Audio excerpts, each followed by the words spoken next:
অপ্রাসঙ্গিক একটি মিটিংয়ের জন্য 104 জনের বিরাট লটবহর নিয়ে গিয়েছে। এটা বাংলাদেশের জনগণের ট্যাক্স পেয়ারের অর্থের অপচয়।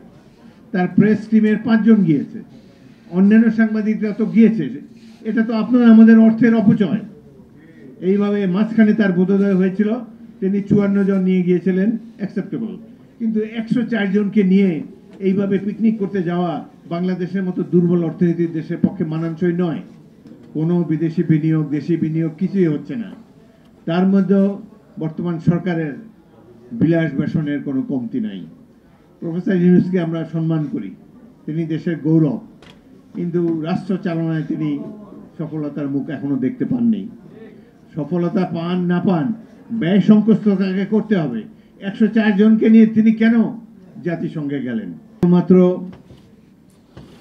প্রবাসী ভাইদের যে অর্থ সাহায্য রেমিটেন্স পাঠায়, সেটার উপরে টিকে আছে এই অর্থনীতি। কোনো বিদেশি বিনিয়োগ, দেশি বিনিয়োগ কিছুই হচ্ছে না। তার মধ্যেও বর্তমান সরকারের বিলাস বেসনের কোনো কমতি নাই। প্রফেসর ইউনূসকে আমরা সম্মান করি, তিনি দেশের গৌরব, কিন্তু রাষ্ট্র চালনায় তিনি সফলতার মুখ এখনো দেখতে পাননি। সফলতা পান না পান, ব্যয় সংকোচতাকে করতে হবে। 104 জনকে নিয়ে তিনি কেন জাতিসংঘে গেলেন? 10 মিনিটের একটা ভাষণ দেবেন। আমি জাতিসংঘে 2বার গিয়েছি এই ধরনের মিটিংয়ে। আমি বাংলাদেশ প্রতিনিধি দলের নেতৃত্ব দিয়েছি CSD 8, CSD 9-এ। সেখানে বিশেষ করে এখন যে অধিবেশন চলে, অনেক রাষ্ট্রের যারা কর্ণধার তারা জানি না এখানে। এটা একটা মেঠো বক্তৃতা দেয় 10 মিনিটের, এটা কেউ শোনে কেউ শোনে না। কোনো গুরুত্বপূর্ণ রাষ্ট্র হলে শোনে। এবং বিশেষ করে বাংলাদেশ যখন বক্তৃতা দেয়, দুঃখ হলেও সত্য, অতীতের সরকারগুলোর আমলে, প্রেসিডেন্ট জিয়াউর রহমানের সরকার ছাড়া অন্যান্য যেসব সরকারের আমলে জাতিসংঘে গিয়েছে বাংলাদেশ প্রতিনিধি দল, বক্তব্য দিয়েছে, ওই সময় লোকজন উঠে চলে যেত।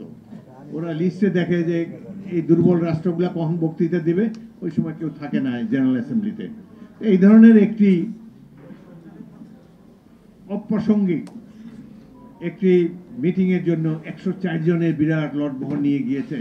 এটা বাংলাদেশের জনগণের ট্যাক্স পেয়ারের অর্থের অপচয়। তার প্রেস টিমের 5 জন গিয়েছে, অন্যান্য সাংবাদিকরা তো গিয়েছে। এটা তো আপনার আমাদের অর্থের অপচয়। এইভাবে মাঝখানে তার বোধোদয় হয়েছিল, তিনি 54 জন নিয়ে গিয়েছিলেন, অ্যাকসেপ্টেবল। কিন্তু 104 জনকে নিয়ে এইভাবে পিকনিক করতে যাওয়া বাংলাদেশের মতো দুর্বল অর্থনীতির দেশের পক্ষে মানানসই নয়। দেশে আজকে গণতন্ত্র নেই বলে এরকম হচ্ছে। আজকে যদি একটা নির্বাচিত সরকার থাকতো এখানে, তাহলে এইভাবে ভারতে বসে হাসিনাও এত ড্রামা করতে পারতো না, আর এই ধরনের অর্থের অপচয় হতে পারতো না। শেখ হাসিনা এর চাইতেও বেশি প্রতিনিধি দল নিয়ে বেড়াতে গিয়েছেন। কখনো দিনের পর দিন বাংলাদেশ বিমানের এয়ারক্রাফট, কখনো ফিনল্যান্ডে, কখনো ইংল্যান্ডে, কখনো যুক্তরাষ্ট্রে বসে আছে। মাহাথির মোহাম্মদ, তারপরে লি কুয়ান ইউ সিঙ্গাপুরের, এত সমৃদ্ধ রাষ্ট্রের সব মশার বিরুদ্ধে সুরক্ষা দিতে এলো বসুন্ধরা এক্সট্রিম অ্যারোসল। মশার বিরুদ্ধে এক্সট্রিম সুরক্ষা। যারা রাষ্ট্রনায়ক ছিলেন তারাও নর্মাল এয়ারলাইনে ট্রাভেল করে, কিন্তু এইভাবে দরিদ্র একটা দেশের মানুষ বিমান নিয়ে ওখানে বসিয়ে রাখে এবং ঘন্টার পর ঘন্টা অনেক টাকা ফি দিতে হয় বিভিন্ন এয়ারপোর্টে বিমান বসিয়ে রাখলে। কিন্তু বাংলাদেশের মানুষ অত্যন্ত উদারচেতা, সাধারণ মানুষ সরকার কি করে এটা জানতেও পারে না অনেকে। এখন এই শেখ হাসিনা বিদায়ের পর কিছুটা প্রেস ফ্রিডম এখানে এসেছে, আমরা জানতে পারি যে সরকার প্রধানরা কি করে। সেই জন্য এই ধরনের কাহিনী মাঝে মাঝে বের হয়ে আসছে। এদের তো লুণ্ঠন তো সীমাহীন। একটা প্রতিমন্ত্রী, তার 360টা বাড়ি শুধু লন্ডনে, 200 বাড়ি দুবাইতে, আমেরিকাতে। এই দেশের সরকার অনেক কাজ করে, কিন্তু এই টাকা ফিরিয়ে আনার জন্য তাদের যে উদ্যম, এটা যথেষ্ট নয় বলে আমরা মনে করি।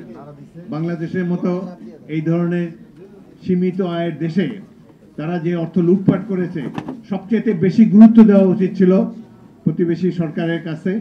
আমাদের পররাষ্ট্র মন্ত্রণালয়ের এই অর্থগুলো দেশে ফিরিয়ে আনার জন্য আরো কঠিন পদক্ষেপ নেওয়া উচিত ছিল। এসবের মধ্যে তারা নাই। আরেকটা জিনিস, বাংলাদেশ যে এখনো নির্বাচনী ম্যাপে প্রার্থিত বা প্রয়োজনীয় পদক্ষেপ নিতে পারছে না, তার একটি কারণ হলো বর্তমান প্রশাসন। এখানে স্বৈরাচারের দোসররা এখনো বসে আছে। এদেরকে সরাবার জন্য কোনো ব্যবস্থা নেওয়া হয় নাই, এবং এরা থাকলে নির্বাচন সুষ্ঠু হবে না। সুতরাং আমরা বিএনপির পক্ষ থেকে দাবি জানিয়েছি, আবারও জানাবো, নিরপেক্ষ নির্বাচনের স্বার্থে এই অ্যাডমিনিস্ট্রেশনকে, প্রশাসন ব্যবস্থাকেও নিরপেক্ষ করতে হবে। আমরা স্বৈরাচারের দোসরদেরকে মাঠে রেখে নির্বাচনে যেতে পারি না। এবং এই যে যারা বলছে যে নির্বাচন হতে দেওয়া হবে না, বিএনপি কোনো দুর্বল দল নাই। কারা নির্বাচন হতে দেবে না ইনশাল্লাহ আমরা রাজপথে দেখতে চাই।